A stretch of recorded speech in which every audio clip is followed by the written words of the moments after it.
Hello, hello, and welcome everybody. JB here with JB's RCs. Thanks for stopping by. We're out at Cotton's RC Village and Adventure. Got the new to me Redcat Gen8 Axe edition. I just picked this up off of Facebook Marketplace. Traded one of my bashers for it with a little cash involved. And this thing was pretty spotless before today. Had a couple upgrades on it, nothing special.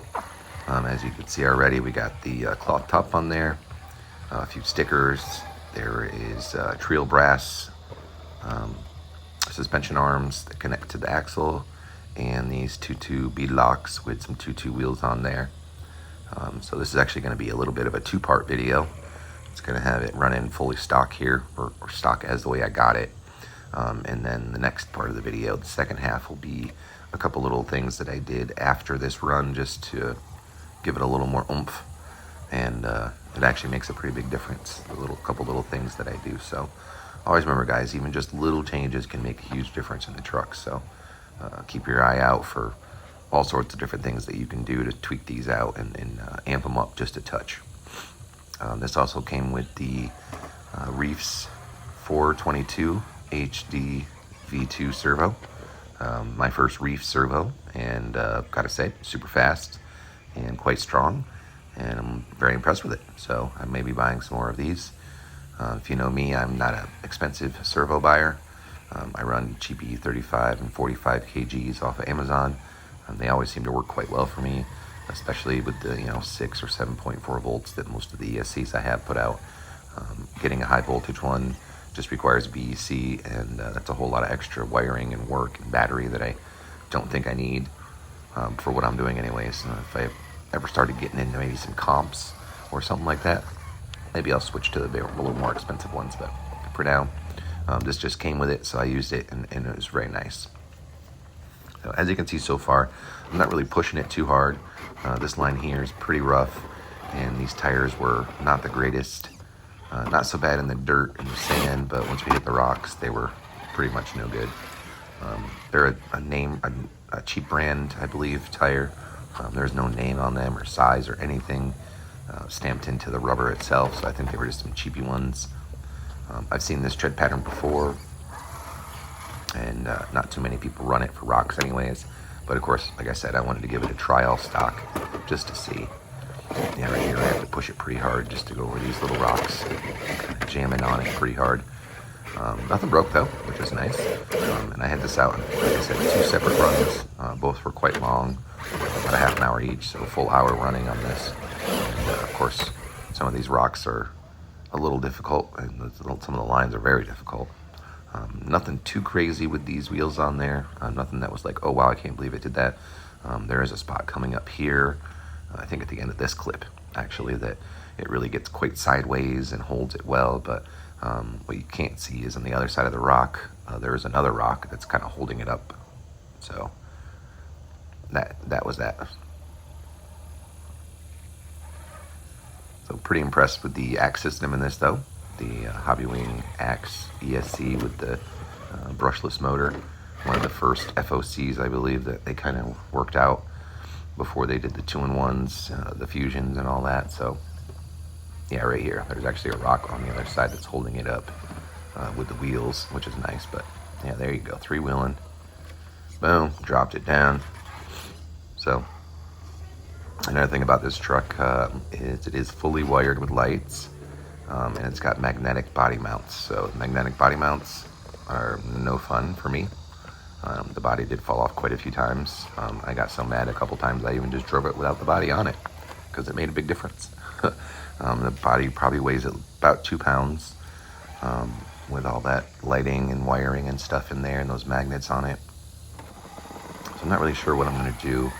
I was thinking about taking the fender flares off the side there, and that's going to take off the inner fenders, but then I have to replace the magnets and put them on the body. And I know with my experience anyways with the magnets, gluing them to paint, usually the glue will eat away the paint, and that's probably what would happen if I tried that, but I might do it anyways. That's also going to drop the body down quite a bit, and it'll keep the inner fenders in there. There's basically 2 layers of inner fender, and they fit together, and that's how they mount the body. Usually it's Velcro as far as I know. The Velcro was taken off and these magnets were put on there, so maybe I'll stay with the magnets, just drop it down. Maybe I'll switch to Velcro completely. We'll see how it goes, but I didn't have any of the tools to do that on this day that I was there. So now we're into the second part of the video, if you haven't noticed already. We took the front and rear bumpers off completely. That back end hangs over a lot. I'm thinking about pinching that too. We'll have to cut the roll bar a little bit. I'm either going to cut it off completely and just do a cage over where the driver's seats are, the front 2 seats, cut the whole back part off, or I'm just going to shorten it up a little bit and leave the full cage on there. Of course, that's going to ruin the canvas top. I'll have to figure out how to get that to fit if I'm going to use that afterwards. But yeah, I want to take a full inch or so off that back end.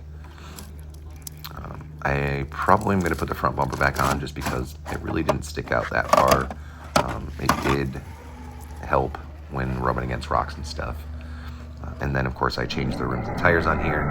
Instead of those no name brand ones that were on it, I did a 1.9 wheel on there. Metal bead lock. Oh, check that out. Boom. And we're going to nose sand it. Hold it. Yes. And to plop. But anyways, yeah. 1.9 bead lock, because I just love that scene. That's why I slowed it down a little for you guys. That was pretty cool. Just launched it right up off there nicely. Suspension works great on this. Portal axles, gotta love those.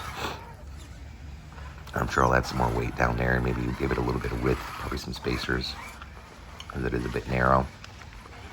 Like I said, I'll probably take all the lights out, all that wiring out, remove the inner fenders from the body itself, and that'll take off the flares on the side, and then I'm going to shorten that bed up. But a whole lot of little things, always constantly making things better.